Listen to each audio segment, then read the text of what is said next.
Good evening, everyone. We're just letting a few more people come in and we'll start here momentarily, but I just want to say welcome and we'll start here very soon.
As you all start coming in, we will be starting here momentarily. We're just letting make sure everybody gets in here and so they can pay attention to this presentation. So just bear with us for a few more minutes and we'll start here momentarily.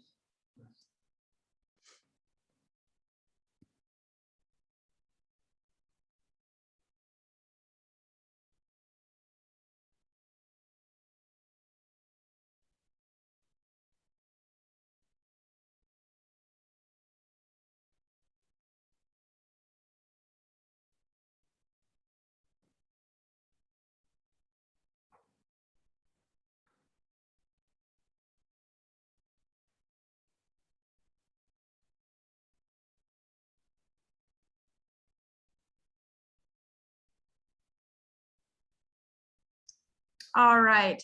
Well, welcome everybody, and thank you so much for coming and spending your Wednesday night with us. Again, my name is Abby Whittington. I'm the annual events coordinator here, helping put on the 2021 virtual celebration. Again, we're using the platform of Zoom webinar tonight. So as the participants, your mic and video will automatically be off, so you don't have to worry about that.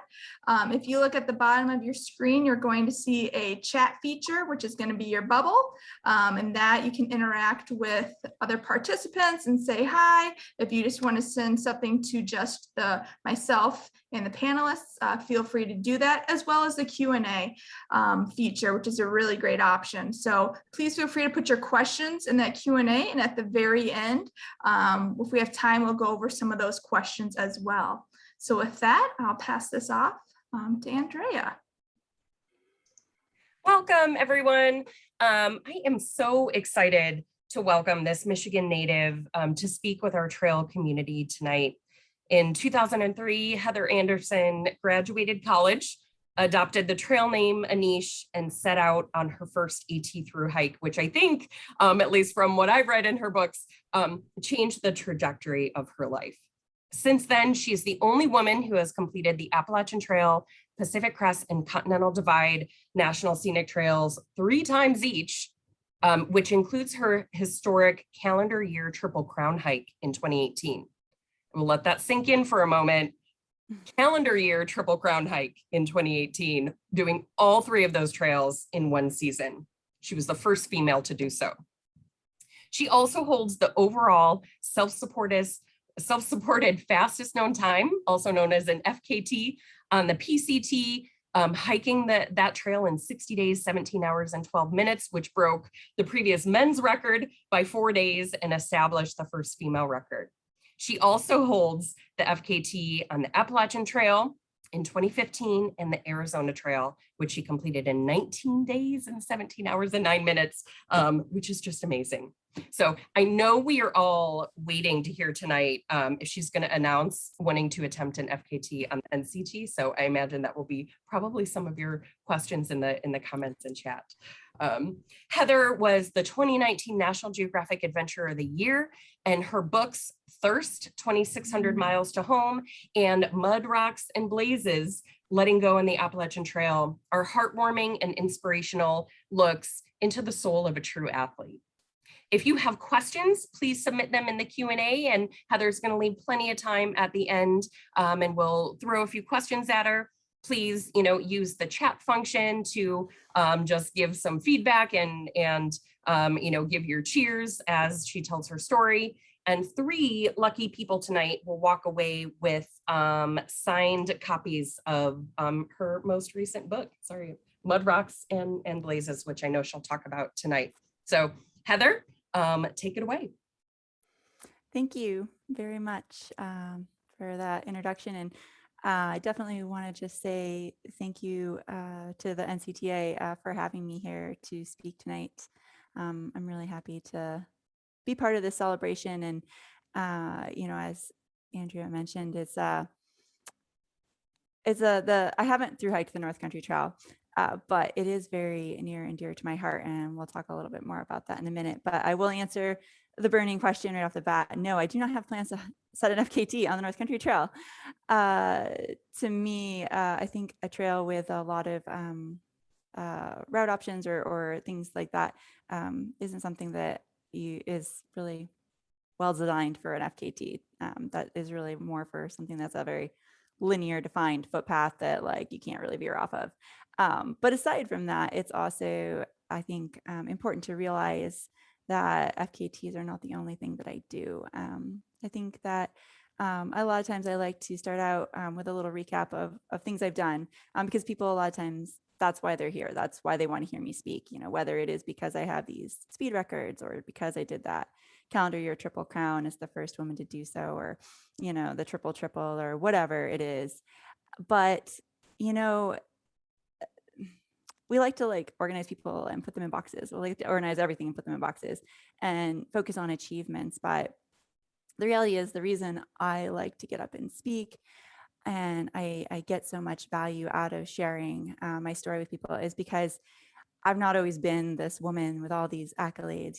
I started, completely different, and we all start somewhere, and wherever our path takes us, we all start somewhere, and we share more in common than we have differences. And I think that that's one of the reasons I love to get up and talk about trails and my experiences on the trails and my love of trails and my love of nature, because, especially to a group like this, that's something we all share. And it's really just, for me, been a very natural journey from where I started to where I am.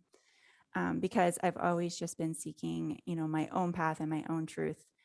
And so, yeah, it's been a long journey, but while I don't plan to set an FKT, I do hope to hike the NCTA or NCT in its entirety at some point. I've done a lot of sections, but I haven't tackled the whole thing. For some reason, it feels more intimidating than the calendar Triple Crown. I don't know why.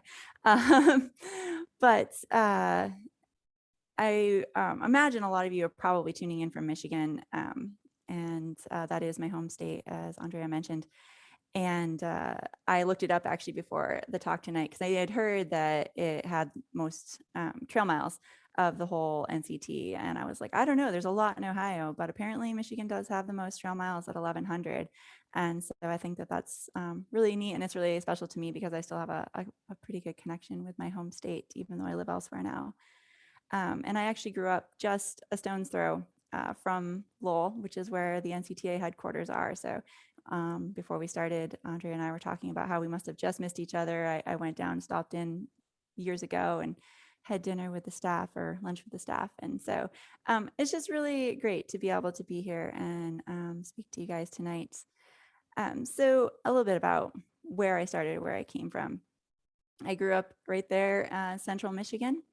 And my father worked at General Motors for 30 years, and my mom worked for the state. But my dad's parents worked the land, and his parents and so forth. They were all farmers. They were early agricultural settlers of Gratiot County. And even more interesting to me is that it was many generations of this connection to the land. My great-grandmother actually came from a little further south on the NCT to Gratiot County via a covered wagon from Piqua, Ohio. And so you know, my family has deep ties like in that area, and I wasn't raised as a hiker. We didn't hike for recreation, but because of where I was raised and how I was raised with the land. And, you know, even though my dad didn't pursue agriculture, he and my mom grew this humongous garden. And so our year really revolved around nature. And for those of you who've read my books, you know, I talk about that in there, and I'm going to do a little bit of a reading here in a minute. But, you know, in the spring, my dad took me out to find morels, and my mom taught me how to batter and fry them. And then, you know, in the summer, we harvested from the garden, and we spent nights husking corn and shelling peas, and then, you know, moved on to picking berries and pickling and canning and all of this stuff. And then into the winter months, you know, when my dad hunted venison to feed us. And so these rhythms of the natural world have just been ingrained in me from the very beginning, long before I found hiking. And so it's interesting, you know, people a lot of times assume that somebody like me who's just done a lot of hiking grew up hiking. And I really didn't, but I grew up spending time outdoors and appreciating nature and taking care of our little piece of nature and relying on it to feed us and care for us in return. And so, you know, even though I didn't have that recreational mindset growing up, I definitely had a deep appreciation. And so for me, I feel like coming to hiking as an adult, I had a very deep-seated connection to nature already. And so to me, it's very natural the way that that's blossomed and grown and become my life, even though it doesn't at the surface seem to be that way. And so, as Andrea mentioned, I have 2 books. The first one is Thirst, 2,600 Miles to Home, about my PCT hike. The other is Mud Rocks Blazes, Letting Go on the Appalachian Trail. And so I'm going to be reading off and on from those tonight, and just telling you a little bit more about my journey, not just on trails, but in life. And so I'm going to start with a little reading from Thirst and talking a little bit about my background and where I started.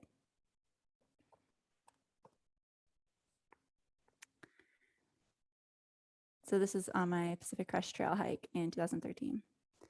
Day 54, 45 miles. Myriad chambers of converted sunshine resisted, then gave way to tongue and teeth. A sweet, earthy flavor rolled across my taste buds. I'd tasted this berry somewhere else, in another lifetime when I was young. I remembered my small, violet-stained hands darting between tangled, thorny stalks and pulling berries out by the fistful. Dozens of humid, sweaty days spent fighting through prickly vines in rural Michigan could never be forgotten. Plunk, plunk. Mmm. 2 for the bucket, 1 for the mouth. My dad picked nearby. Plunk, plunk, plunk. He didn't taste any. Standing on the PCT, I picked yet another native blackberry and stuffed it into my mouth. There weren't many that were ripe this early, but I could not pass up those who were. Their complex flavor was superior to the broad-leafed blackberry often found intertwined with it, which was an invader from the Himalaya. I moved a little farther up the trail, a few more blackberries, a handful of ripe huckleberries. Oil City. The name came to me as I stopped to pick them. It was there my dad would take me to pick berries in the heat of the summer. My mom would dress me in suffocating layers, sweats that lived up to their name. Dad, though, always wore the Dickies, thick navy-colored pants and long sleeves with heavy leather boots. He never complained. No doubt he thought the resulting rich berry pie a la mode was worth a sizable equity in sweat. Wearing my minimal hiking sundress, I dove into the bushes, my bare arms soon bleeding from scratches. I continued on, scanning more bushes as I hiked. I'd been a forager for my entire life, although I'd never thought of it like that now. Late summer was for berry picking, but every season brought forth its own harvest. When the first winter snows fell, my dad hunted deer for the venison steaks we ate year-round. Through the heart of winter, he felled trees to heat our home. And spring meant mushroom hunting. April in Michigan is a month of cold nights, foggy mornings, and blazing afternoons. Morel mushrooms sprang from the earth like Jack-in-the-Box. I'd follow my dad into the woods with mesh onion bags tucked into my pockets.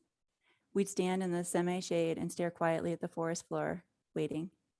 Then, after an eternity of me thinking, there aren't any mushrooms here, one would appear, my brain finally having deciphered the camouflage patterns in front of me. I'd stoop to pick its deeply crevassed crown, only to see another and another. Suddenly, they were visible everywhere. Later, Dad and I would troop home with bulging bags, and Mom would wash the morels in salt water, coat them in flour, and fry them to perfection. What I wouldn't give for some fried morels right now.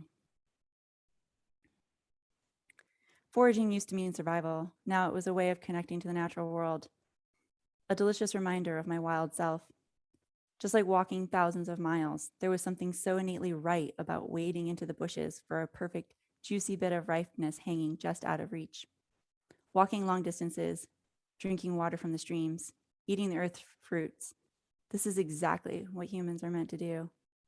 I smiled at my berry-stained hands and relished the flavors on my tongue, ready to hike onward through the sliver of Mount Rainier National Park that the PCT traversed.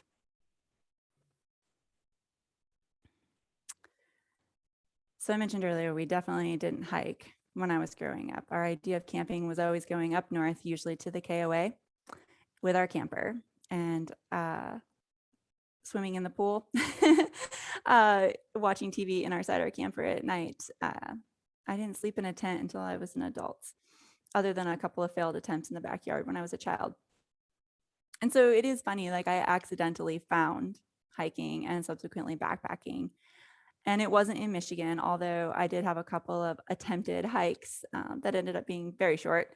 And it never really fully sunk in. I just got these little tastes, and I thought to myself, I would really like to hike. I somehow knew just from these small tastes that I would love hiking.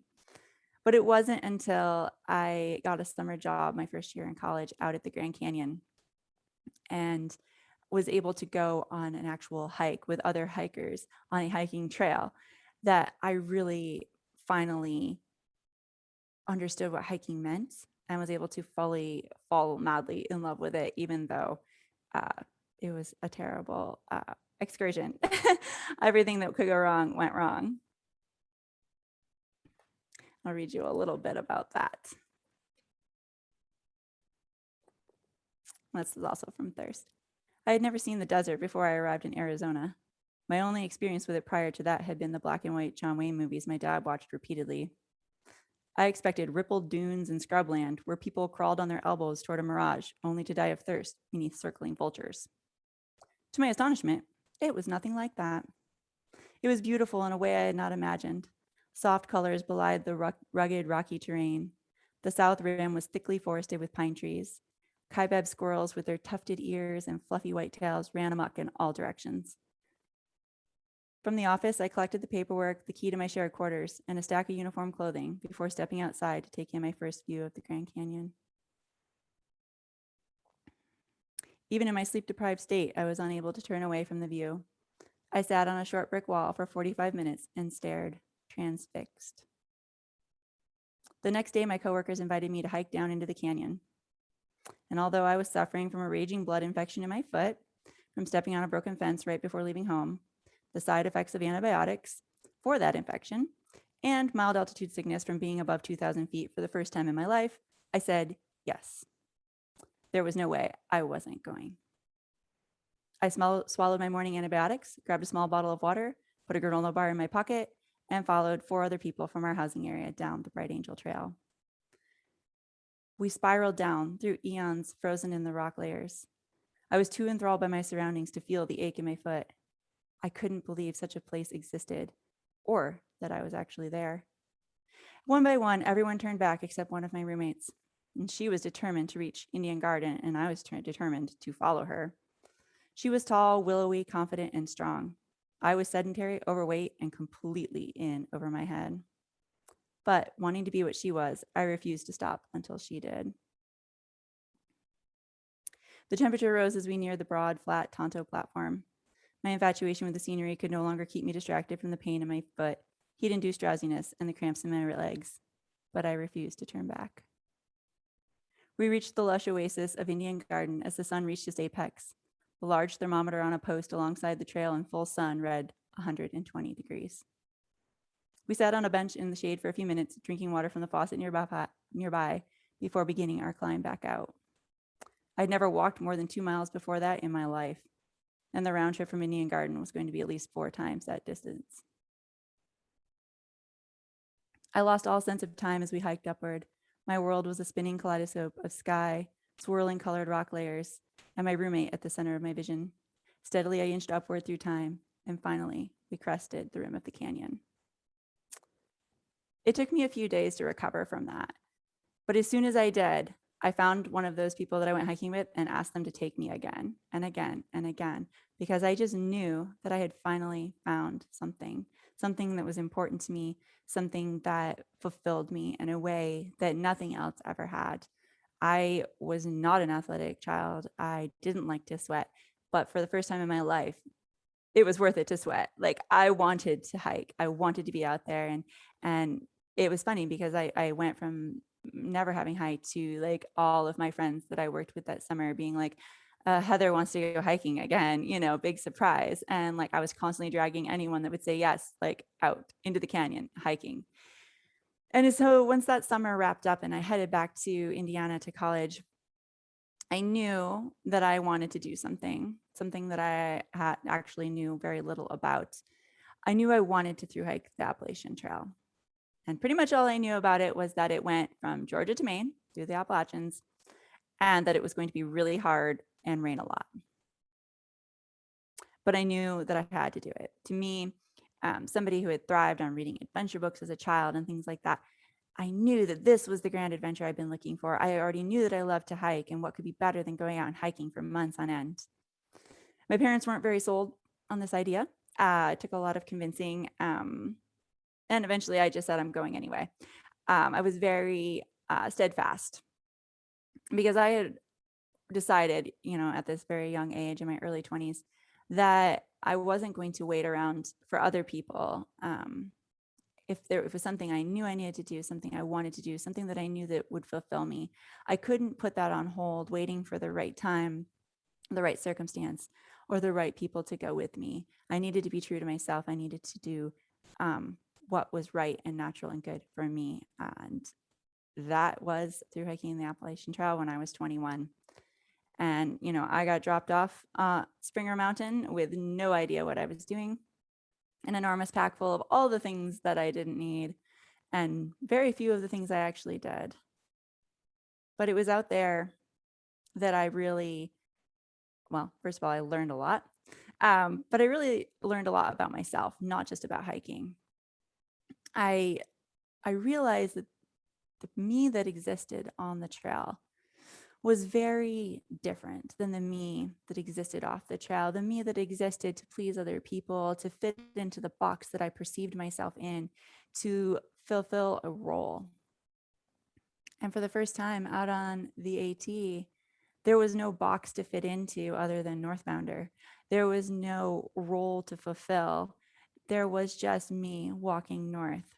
And the wholeness I felt in that was well worth kind of the fight with my parents and all of the blisters and the suffering and the pain of getting your trail legs and your trail feet.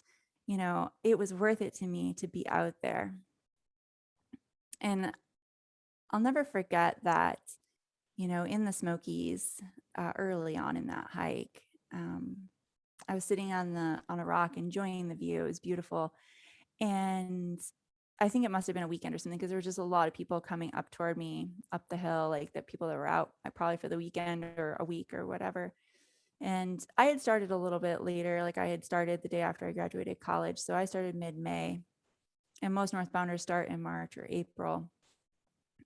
And all these groups, as they came up, of course, I'm sitting at the top of the hill on the rock. So they all stopped to talk to me and catch their breath.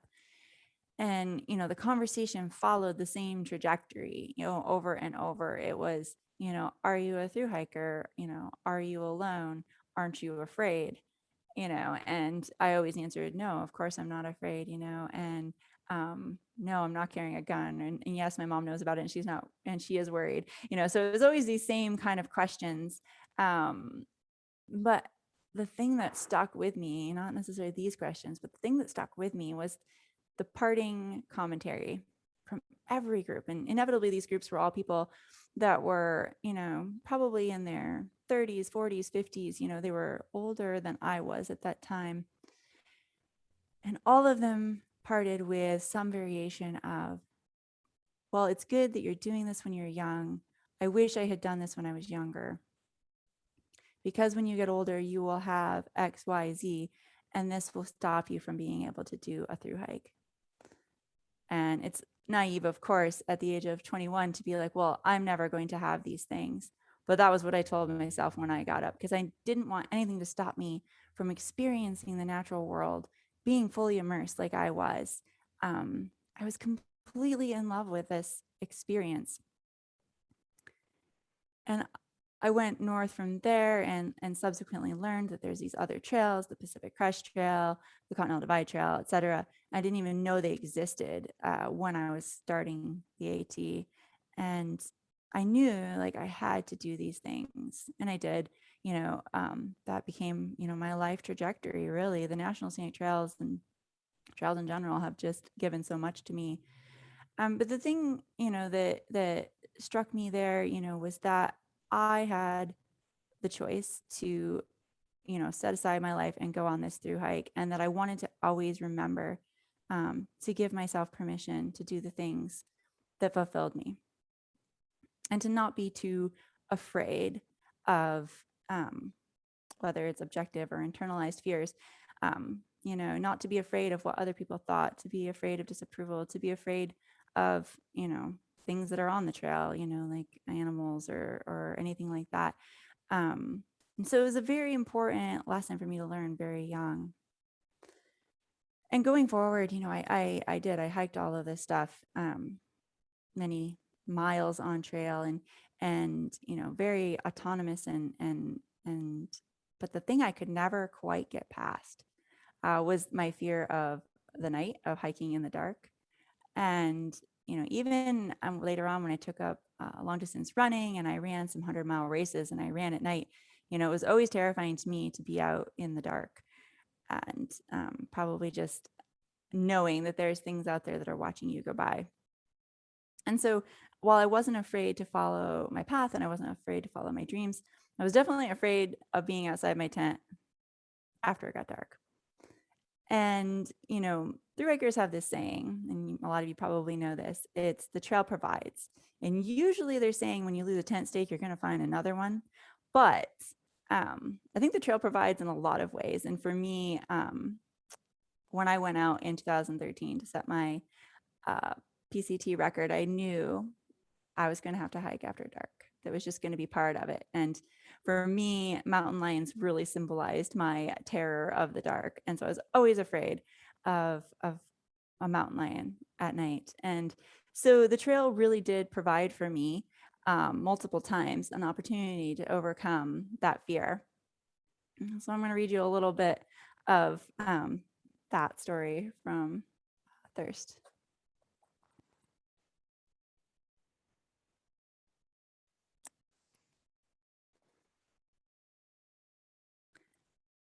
At last, on numb, frozen stubs, I stumbled clumsily up the loose soil on the other side of the sandy river, the deep glacial creek.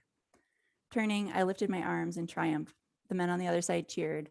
I threw down my stick, exhausted, and hobbled away. My feet hurt as though they had been asleep for an eon. The grit in my shoes grounded into my feet with such painful intensity that I wasn't sure I could handle it. A half mile later, I stopped, sat on a log, and pulled them off. After changing socks, I scraped as much of the gravel out of my shoes as I could. Then I hiked at maximum speed to rebuild the warmth and circulation that my body had lost in the river. Adrenaline from my brush with death spurred me forward.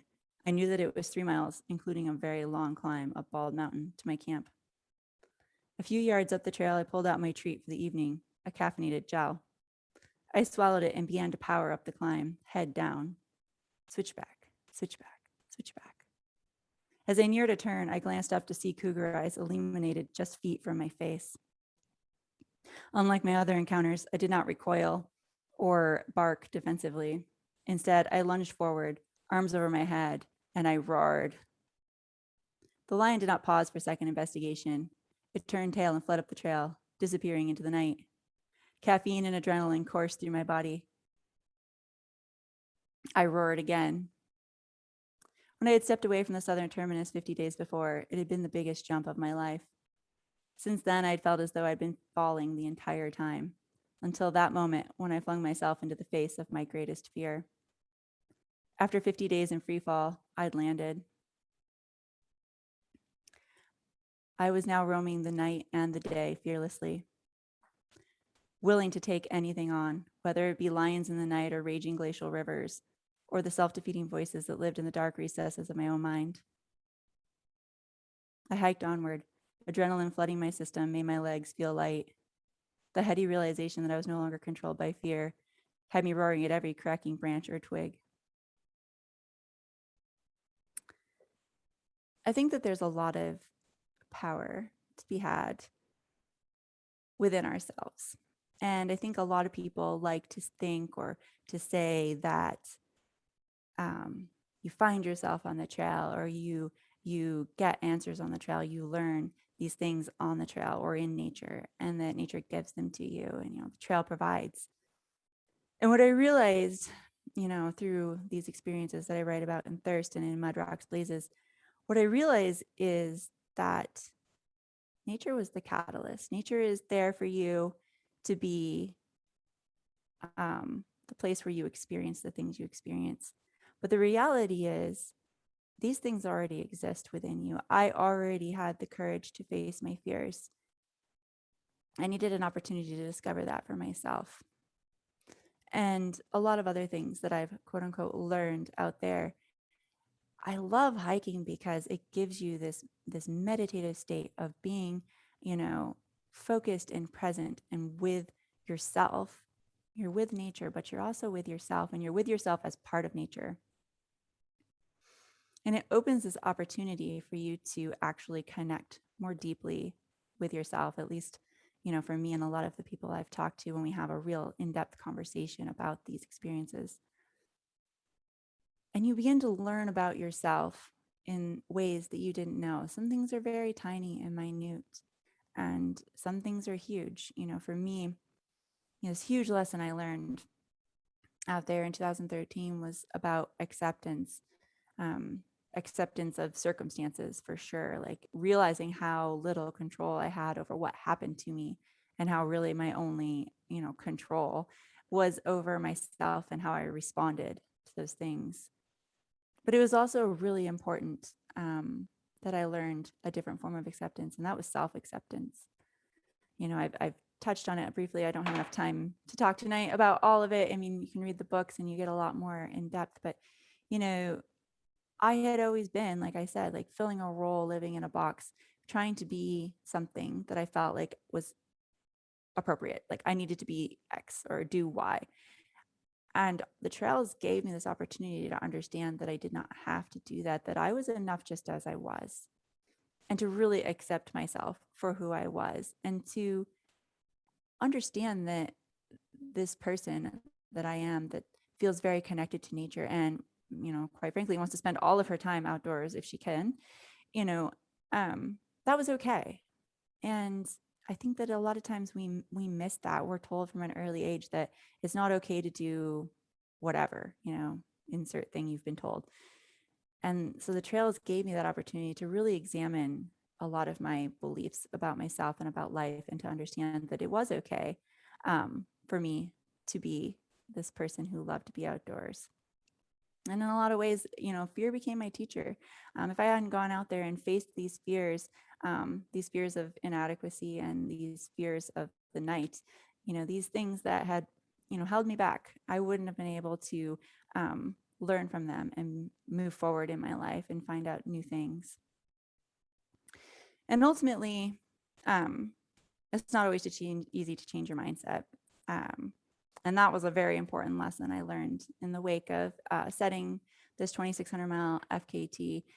Going into it, I didn't honestly think I could do it. And probably nobody that I knew thought I could do it, honestly. Just like my first AT hike, I was determined to give it my best, but most everyone that I knew tried to comfort me with like, well, it's okay if you quit, because nobody thought I could do it. Nobody believed I could do it. And I didn't necessarily believe in myself. After a lifetime of that, it becomes kind of your default programming. And so my second book, Mud Rocks Blazes, that just came out this year, I really wanted to address that. I mean, it would be easy enough to leave things at the end of Thirst. Here, I set this record. Here's my story.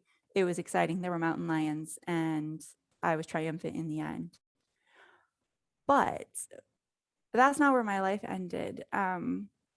We're all on this journey, and it's, hopefully quite long, and there's many ups and downs. Lots of parallels with through hiking. There's a lot of up and downs, and some of them are steeper than others. Some of them are longer than others.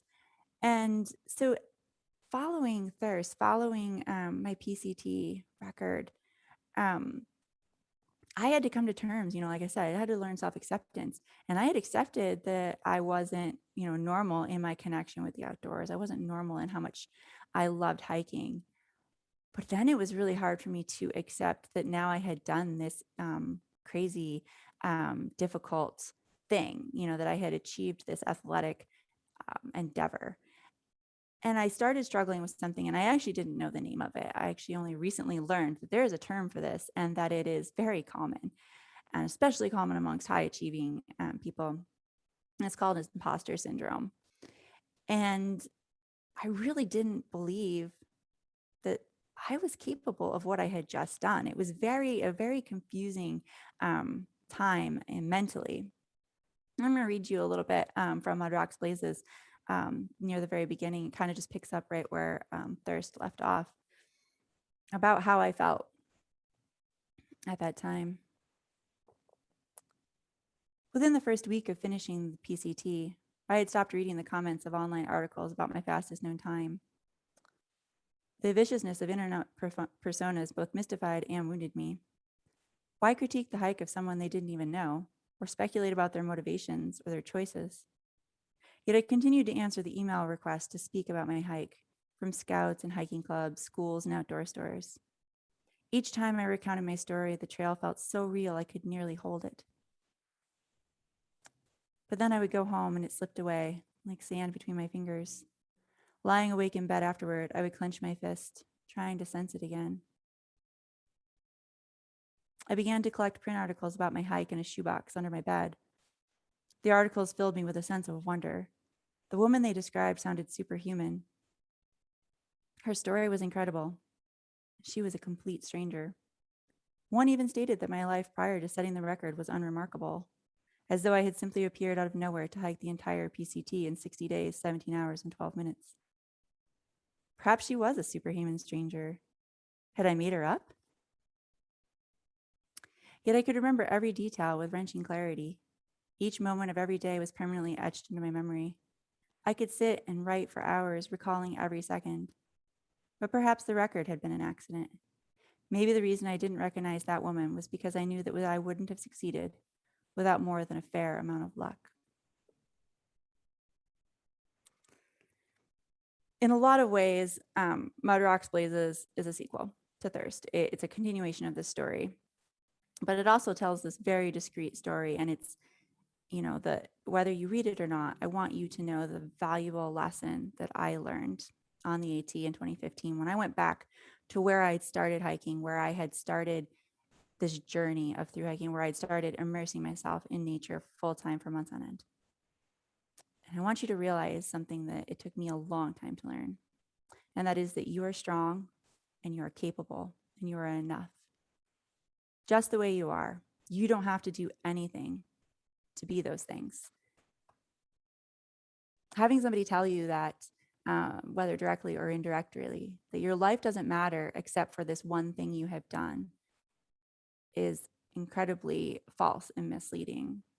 Our whole lives are this tapestry of experiences. They're this web of beautiful and difficult things.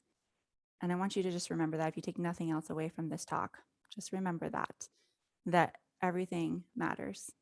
I want everybody to know that. And it's a lot of the reason why I wrote Mud Rocks Blazes. We're never one event. We're never one achievement. And it's important. So, like I said earlier, two of the big lessons I've learned after 40,000 foot miles is acceptance of what is and acceptance of yourself. You know, nature is quite neutral. You can fight her or accept her and choose your own response. And I'm going to read, just because we have a little time and it's fun, I like to read a little bit of some of the challenging neutral nature experiences from my AT hike in 2015. And this was a pretty low point for me on that experience out on the trail. I heard the roar of Cascade Brook a full quarter of a mile before I reached it. Although I'd finally warmed up, I felt ice churn in my stomach when I saw it. Cascade Brook looked impassable. It reminded me of the rivers in the high Sierra during peak melt. Rivers that could easily throw you down, pin you beneath a rock, and crush the air from your lungs. I stood on the bank and took several deep breaths as I studied the wide, cavorting flow.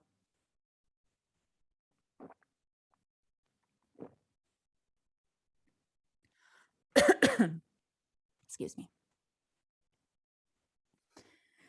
After I filed the observations, I waded in to test the current and was almost immediately knocked off my feet.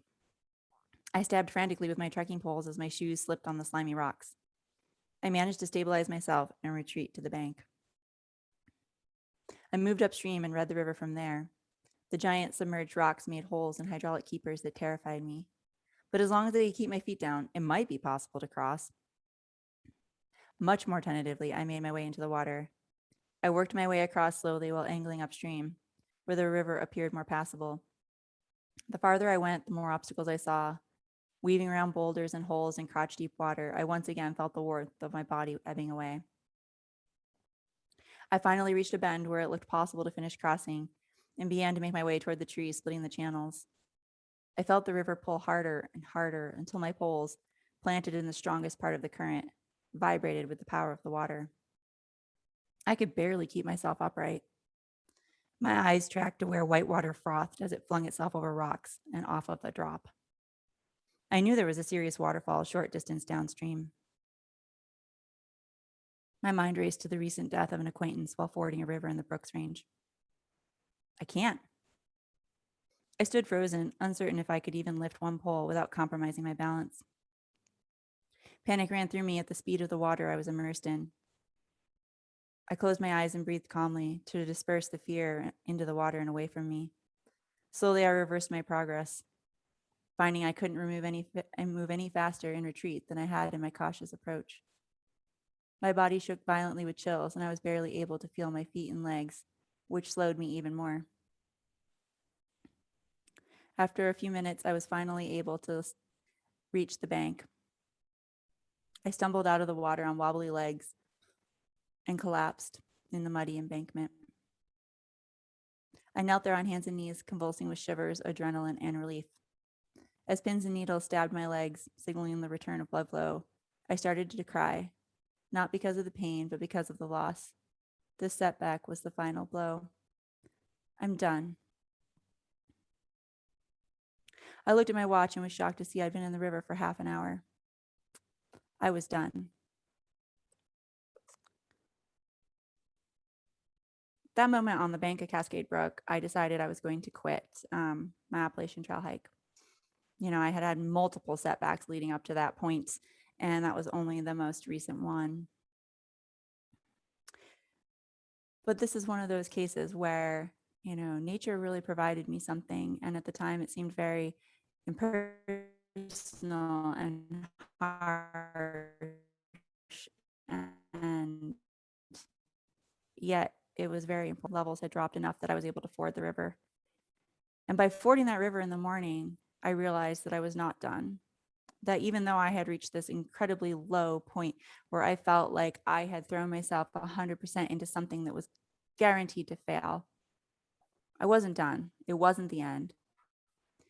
And what I did instead is I threw away my schedule. You know, I was trying to set an FKT. So I had everything planned out, you know, this campsite each night and when I would get to the town and how long it was going to take me, and everything's on a spreadsheet. I love spreadsheets. I threw that spreadsheet away because I realized at that point in time and this is the other really big lesson I learned, is that you can only do your best. There is nothing more you can do, quite literally, than your best. And I walked away from that river saying, whether I set a record or not doesn't matter. I'm just going to do my best. And that governed the rest of my journey. And I was okay with that. I realized at that point that I was enough as I was. What I was capable of, I was capable of. And what I wasn't capable of, I wasn't capable of. And I was okay with that. I accepted that. And more than the rest of that journey, I have let that govern the rest of my life. And so that has been a humongous change and shift. And I think that I want to leave time for Q&A. So I'm going to bring this to a close here. Even though I'm reading from books about successful FKTs and most people know me for my successes, these lessons that I learned, far supersede success or failure. These things are important to a life well lived, to everything we do. The trails have given me so much, and a lot of it I would have never found if I had been too afraid to devote my life to the thing that gave me joy, to devote my life to following a path that everyone told me wasn't the right path. It is important to accept yourself. It is important to dream big. It's important to be courageous enough to embark not only on a hike, but on your dreams, to live life on your own terms, to accept yourself and the path that could be for yourself, and be courageous enough simply to start. So I am going to turn this over to, I think, Abby and Andrea, who are going to field some of your questions. I'm going to drop my link in the chat. If for those of you who might be interested in picking up a copy of my book or something like that. And you can also find me on Instagram. It's just my handle is Anish Hikes, ANISH HIKES. I'm going to put that in there too. So turn it over to the questions. Hey, that was so wonderful, Heather. We do have quite a few questions, so let's just get to it.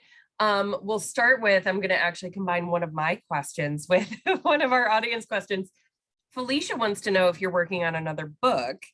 And I want to hear a little bit about your book writing process. Like when I read your books, and they're so vivid recollections of the times that you had in that moment. And I just want to hear a little bit more about, how you document your hikes, especially while going for a fastest known time. How did you have time when you're exhausted at the end of the night to take notes, and what's your process to be able to compile a book that is so, really so vivid in the experience? So the short answer to that is I didn't. I did not. On the PCT, I did take notes a few nights, but I generally did not write. One of the readings I did, I talk about how after my PCT hike, I was able to just sit down and just recall like every minute of every day. And I think other people who've through hiked probably maybe have experienced something similar, or even on a shorter hike. It doesn't have to be a through hike, but when you're out hiking, there is so much that happens, and it's just like the days feel so much fuller, even though you're only going from point A to point B and all you did was walk. There's just so much. And it's funny, like little triggers, like remembering, oh, we met so-and-so at this place, and you can just suddenly reconstruct this entire day and all of these things that happen. So at least for me, that works. But my husband will also probably just tell you I have a very annoyingly thorough and accurate memory. Memory of an elephant. I just seem to remember everything, and especially when I'm out hiking, these just remember them in a great detail. So there's that. And as far as another book, yes, I am.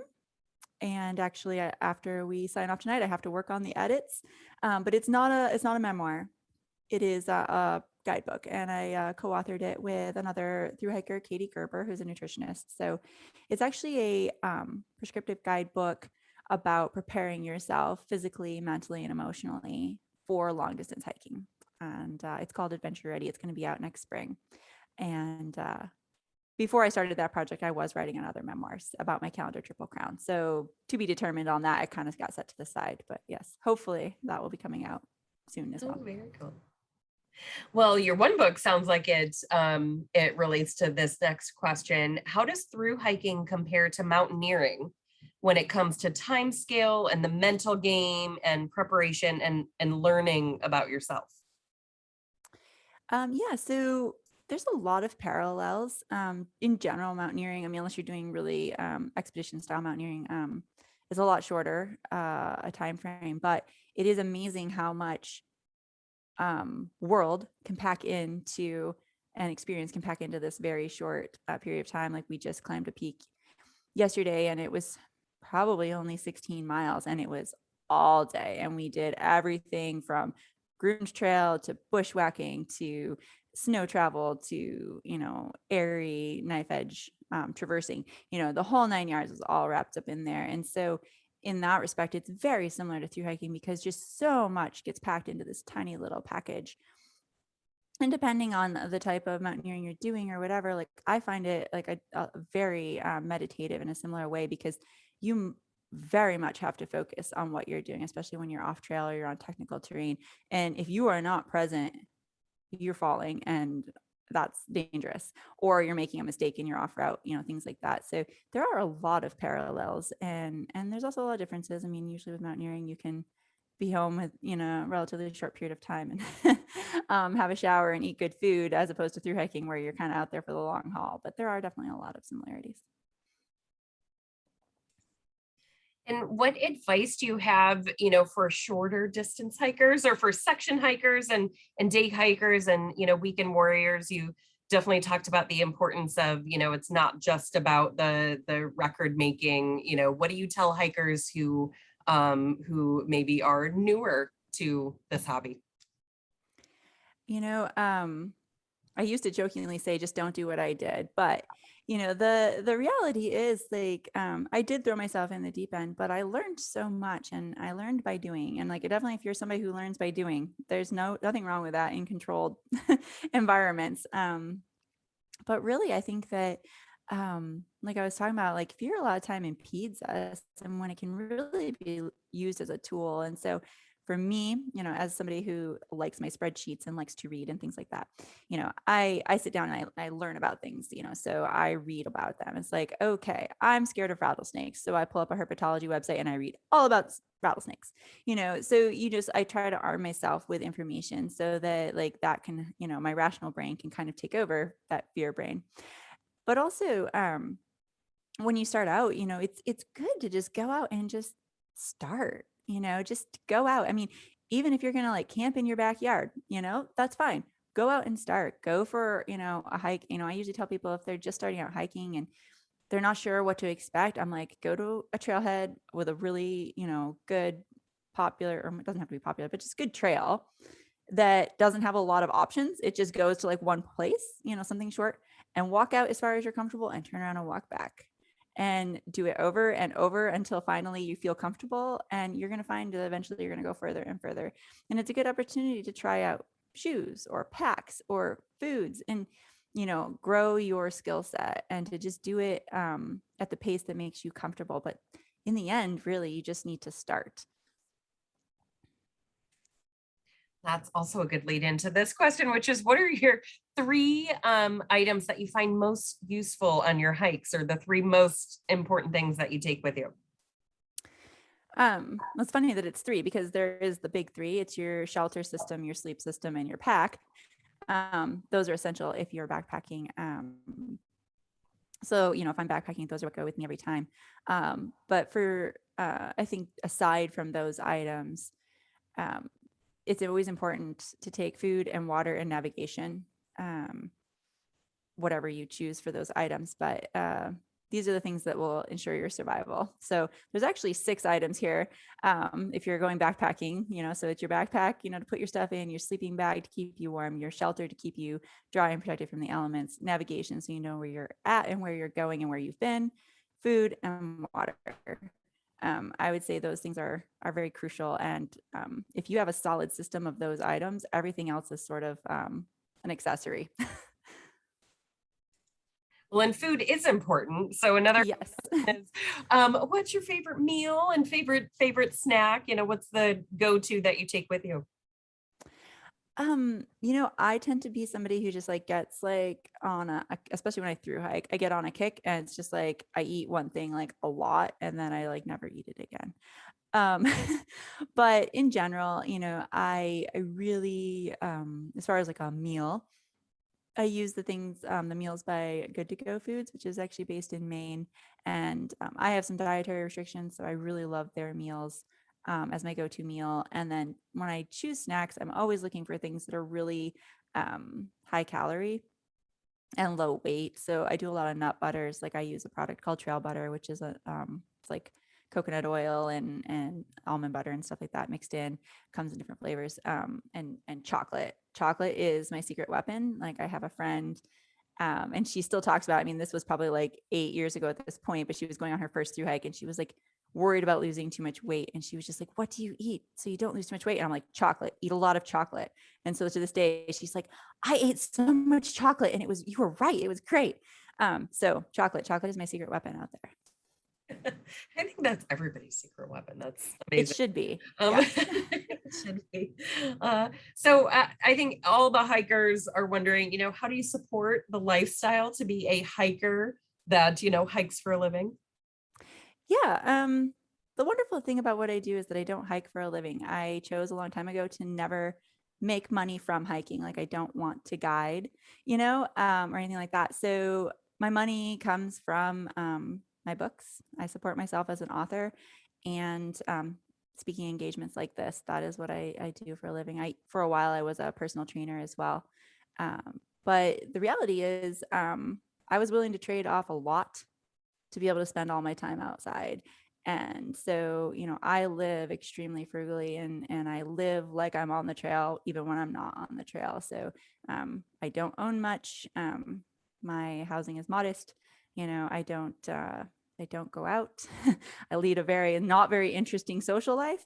I don't spend my money on movies or meals out or alcohol or these sorts of things. Like all of my financial expenditures are with the frame of, would I rather spend this money being out hiking? So that enables me to live extremely frugally. And I also don't have children or dependents or, I don't have pets, so there's a lot of choices I've made. But yeah, my income is just from being an author and a speaker. Pets do take a lot out of. They do. They take a lot. They do. I love animals. I almost was like a COVID puppy person, but I didn't do it. I stayed strong. But yeah. Good for you. So I think our last question, as we're almost at the hour, is so very important to us, and I think to you too, is your experiences and lessons learned compare with the pressure Olympians feel to be superhuman, and to be less than that really minimizes, their worth and value. And I think you spoke a lot to that message tonight. Do you think we can continue to spread this message and keep it visible? And what's your advice to us as a trail organization about how we communicate about this thing we call hiking? I think I don't know what the trail organization itself can do other than inviting people to tell their stories. But in general, like when I first finished my PCT hike and I was being asked to come speak, I felt like there was this expectation to come up and talk about, how amazing I was, I did this thing. And I was like, inside, I was like, I knew how hard it was. And I made the decision that I was like, if I was going to talk about this, I was going to talk about all of it. And my key word is vulnerability. I was going to talk about when it was hard, and I was going to talk about the ways I failed and the ways I achieved, and I was going to be vulnerable.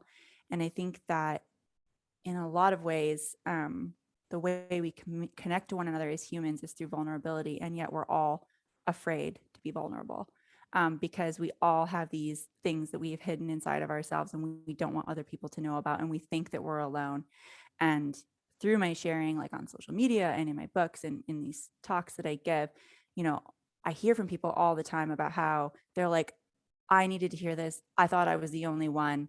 I didn't know that other people felt this way, whatever, you know. And to me, that's the importance and that's the reason I do this. And I think that it's something that's scary and terrifying, but the more of us that are open and vulnerable and share and are willing to connect, the more we're going to connect with each other, understand each other more, and both on and off the trail. So I just think that that's the key for everybody, not just a trail organization, but everyone. I love that. I'm a huge Brene Brown fan, which you may be. Yes, yes, I love her All work. about vulnerability. Vulnerability. Yes. Well, thank you, Heather, so much for joining us tonight. This has been wonderful. I think there might have been a couple of questions that we didn't get to, but thank you so much for sharing your story. I urge everyone to go out and get both of Heather's books, but this one especially. And we have 3 winners tonight: Carol Wright, Eric Rehorst, and Pat Bywater. You'll be receiving a signed copy from Heather. We'll get those in the mail to you this week. So thank you so much, Heather. And thank you everybody for tuning in. We do have check the celebration schedule online. And obviously if you're here, you have registered. So you'll get an email update from us tomorrow with the events coming up this week. And when we talk about writing, we actually have a journaling workshop on Sunday of this week. So if you want to learn more about prompts for nature writing and for writing when you're on your hikes, join us for that one. So thank you everybody for joining us. And thank you again, Heather. It's really good to chat with you tonight. Yeah, you too. Bye-bye. All right, bye.